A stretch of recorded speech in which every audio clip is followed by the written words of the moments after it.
Alrighty here. So we've got the moral issues within religion.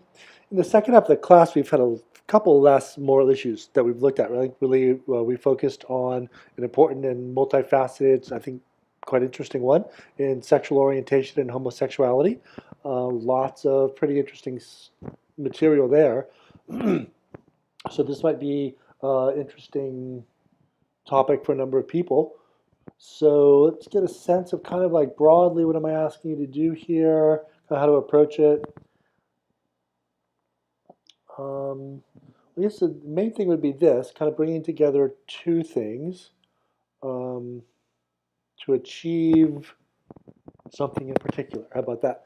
Um, so I really need to see that your answer is drawing upon actual discussions in our textbook so that this answer is informed relative to the actual class readings. So, that gives you a lot of room to select two specific religious perspectives on sexual orientation, just all throughout the chapter. As you can see, there's lots of them. And, you've got free reign to select any of those.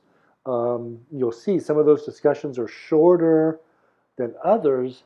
I would hesitate to see that as necessarily an incentive or a reason to choose it, and maybe really a reason not to. If some of these religions just have a short, let's say a paragraph or two, um, are you going to have enough to say?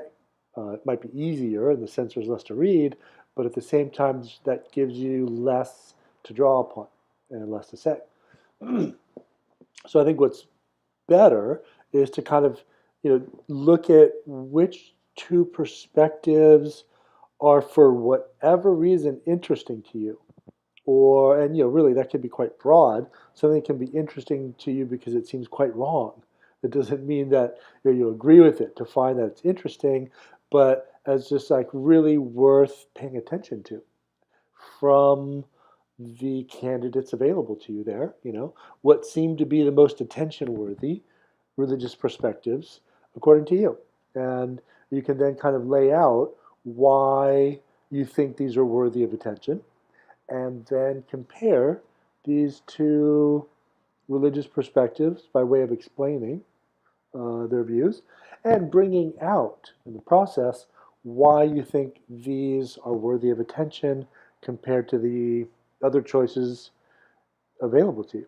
So that's just kind of a way of introducing an explanation that also gives you a way to kind of show up and be present and shape what you're explaining, kind of by drawing out the features of it which you think make it worthy of attention. And also here, looking at the other part, uh, you now want to be kind of setting up a nice analysis between them. And this is, I think, an area where you should really be putting aside additional time to kind of prepare this part of the essay. And we're kind of looking at right now, even though it may or may not show up as an actual paragraph or two or something like that, but it's more that this is plan and structure to the paragraphs that are there. So think about this. When you bring out what's interesting or attention worthy about these two different perspectives, what's that going to leave us with? Is that going to leave us with like two unconnected but individually interesting bullet points? Which isn't bad, but really what we want are two interesting individual points that actually have some interesting interrelations between them. And now we can kind of raise some kind of interesting topic of discussion by comparing these two attention-worthy points from these two different religions. So, you might just kind of like follow your nose, so to speak, and see what's interesting and attention-worthy and describe them. and end up with two things that just, gosh, it's kind of hard to see what kind of interesting comparative points we can get from these two individually interesting religious perspectives. But that leads to this, I would say. Either one of two things. Either work a little harder and maybe, or more creatively, or just differently, you might say, and find something there. I mean, sometimes you have to create interesting bridges. If they're there, it runs the risk of forcing things. I mean, that's the thing. You don't really want to force it. You want to find real and natural connections, even if they're not obvious, but they're like natural, not forced. But at the same time, sometimes that requires creative work as well. So that you can do that, work a little harder, and see if you can find some interesting basis of comparison. If not, you might just either choose different religious perspectives or approach those religious perspectives in a different way.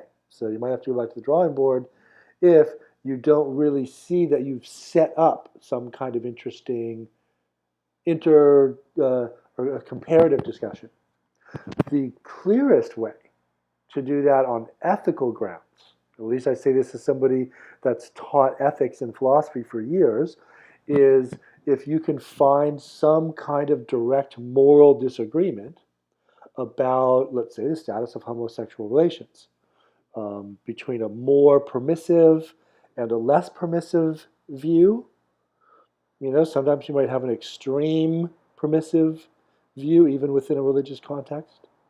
And you might have, certainly, more often is the case, I think, extreme impermissive views, restricting views. So that's a clear basis of comparison because you've got different positions either taken or entailed by these religious perspectives in a clear kind of moral debate kind of way, right? In the way that we debate issues in ethics. I would hesitate to say that we debate them in politics, but we try to have rational debates about the truth or falsity of policy issues.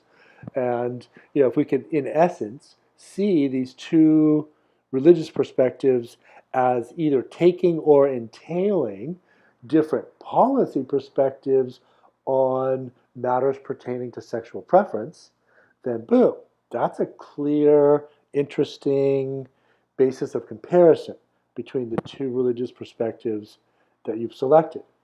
That would be a good thing. That's a good sign. Because it just gives us a clear basis for the kind of academic comparative analysis that we're supposed to be doing in this class. And that's kind of fortuitous. If you can see that kind of clear moral debate, kind of pro versus con in context to the two religious perspectives that you've taken on. So that would be the good version. Let's say that it just doesn't work out that well in the sense that the two religious perspectives you've chosen, you're like, yeah, it's a little harder to see some kind of clear pro and con on a moral issue kind of debate style that would be entailed here. Maybe it's a little mushier or fuzzier or kind of unclear, or maybe it's just different. It just doesn't really link into classic, debate on, let's say, gay marriage or something like that. Or, for example, well, I'm going to leave it at that. So what to do then? There's hope yet. I always suggest going back to the drawing board. It does take more work, but knowledge takes work, so that's okay. What we're trying to do is know stuff, demonstrate our knowledge. So I personally think that wouldn't be the worst thing in the world if it leads to a better product. But we can always reapply our analytical, creative energies to create this kind of what some people call the dialectical tension. We've kind of discussed a couple interesting points, but okay, so what? Why Why did we just discuss these? So, one reason we just canvassed is because now we've set up an interesting moral debate. Now we're looking at like, well, what else might we do? So, one thing is that, if we do find that there's a decided convergence on a particular view of things between the two different religions that you've looked at, that can tell us something on its own. It doesn't obviously set up a moral debate between those two moral positions, but maybe it sets up a different kind of debate. For example, if what you're seeing is really kind of common ground on or between the two or more religions that you discuss on the topic of sexual orientation, then that sets up this possible kind of debate. With that as a religious perspective, and how do we see that in comparison with, for example, the current state of law in the United States? You could even look at the current state of law in other countries, if you know that, with respect to matters pertaining to sexual orientation and homosexuality. So how does the law, as it stands now, that perspective on those issues, relate to the common religious perspective on these issues that you, on this kind of version of how a paper could go, have demonstrated between the discussion in the text of these two different religious perspectives, going back to the ones that you've selected. We're now kind of imagining that you've actually found some real common ground here. And that's kind of your message in analyzing the text. Where do we go with that? Well, if this is kind of common ground, let's call that the religious perspective, in common between, I don't know, let's say Hinduism and Judaism, whatever. That part doesn't matter so much for the moment. But let's call that the religious view for the moment. It doesn't have to be that everybody agrees, but now to introduce a debate, a contrast, and the tension for that the paper is going to look at, right? You always need that. So, well, how does the legal view in our country stand up to what I'm calling the religious view shared by these two different religious perspectives on sexual orientation? So I'm sure there's something to say there. Either, it fits pretty well, or it doesn't fit pretty well. I mean, you'll have to kind of know what laws you'd want to talk about here if you want to go in this direction. But I'm developing this as a way to kind of introduce the same kind of important, theme, what I'm going to call here a dialectical tension for the moral issue, like the moral debate.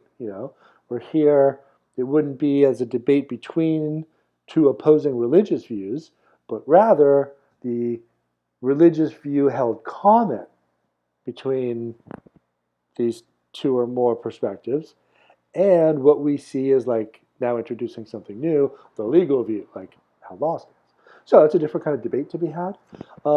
There's other ways to go here that aren't quite as much setting up a debate, but to be honest, that's really what I'm looking for this question to do.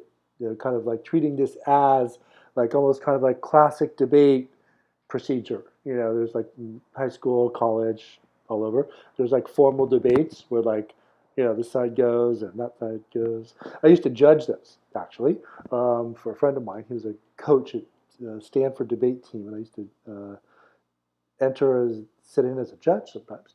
But so I kind of see this as kind of bringing that, but what we're debating is kind of interesting, are these kind of religious views, and what kind of like moral debate in like a traditional sense would we have if the disputants were, these two or more different religious perspectives.